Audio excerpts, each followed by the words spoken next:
परवा दोन मित्र भेटले. खूप दिवसांनी एका मित्राने दुसऱ्या मित्राला विचारले, आई कशी आहे रे? क्षणात डोळे भरले दुसऱ्या मित्राचे.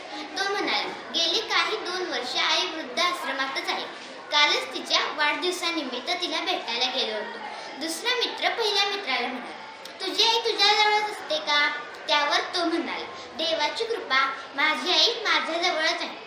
अशा प्रत्येकाच्या आईला वंदन करून, नमस्कार, मी कोड क्रमांक 32 तुमच्यासमोर विषय मांडते, आई माझा गुरु. आईला मूल, देवाला फूल, राजाला राजवाडा आणि मुलाला पेढा. आवडतो की नाही सांगा पाहू. प्रत्येकाची आवड निवड ही वेगवेगळी असते आणि मला जी आवडते ती माझी आई. कशी आहे माझी आई? गोऱ्या रंगाची, काळ्या भोर केसाची, सात्विक चेहऱ्याची, प्रसन्न मनाची, हाडापेचाने दणकट करत नाही कधीच कटकट. नाव आहे तिचं आनंदी, सर्वांना देते आनंदीचा आनंद. आता मग सगळीकडे आनंदीचा आनंद. माझी आई आहे सर्वांपेक्षा मायाळू, संतांपेक्षा कृपाळू व इतरांपेक्षा मनमिळावू. मी हगोत्यात मुतोद्यात असल्यापासून मायेचा विसावा देते, ती म्हणजे माझी आई. आजी आजारी असल्यास दवा पाणी देणारी ती एक उत्तम डॉक्टर आहे. पै जमा करून ठेवणारी एक घरची अर्थमंत्री आहे. घरची साफसफाई करणारी एक स्वच्छता मंत्री आहे. माझा अभ्यास घेणारी एक शिक्षिका आहे. सणासुदीच्या काळात घरची सजावट करणारी एक इंजिनियर आहे. देवपूजेच्या माध्यमातून भक्तीचा मार्ग दाखवणारी एक कलाकार आहे. सणासुदीला व रविवाराला झणझणीत मटणाचा बेत बनवणारी एक रेसिपिस्ट आहे.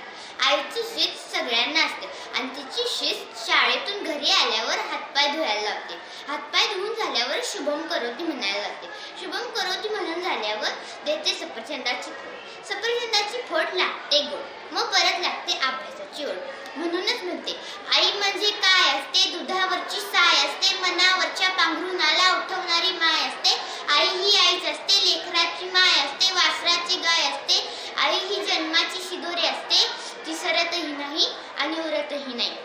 आजच्या आधुनिक युगात विज्ञानाने मोठी प्रगती केली आहे, पण आईच्या मायेची ऊब, तिच्या हाताच्या घासाची चव आणि तिच्या आशीर्वादाची ताकद निर्माण करणारे यंत्र अजून तयार झाले नाही. तिच्यासारखे संस्कार आजपर्यंत कोणी करू शकले नाही.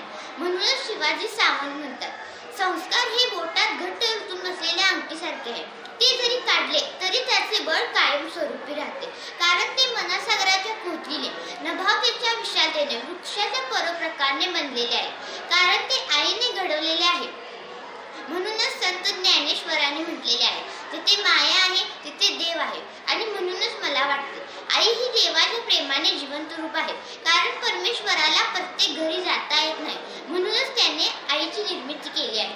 विषयाच्या शेवटी जाताना एवढेच बोलायचे आहे की आयुष्याच्या शेवटच्या श्वासापर्यंत एक गोष्ट अभिमानाने सांगते, माझ्याकडे जग जिंकण्याची ताकद असेल किंवा नसेल, पण माझ्या पाठीशी माझ्या आईचा आशीर्वाद आहे. याच्यापेक्षा मोठी संपत्ती माझ्याकडे दुसरी कोणतीही नाही.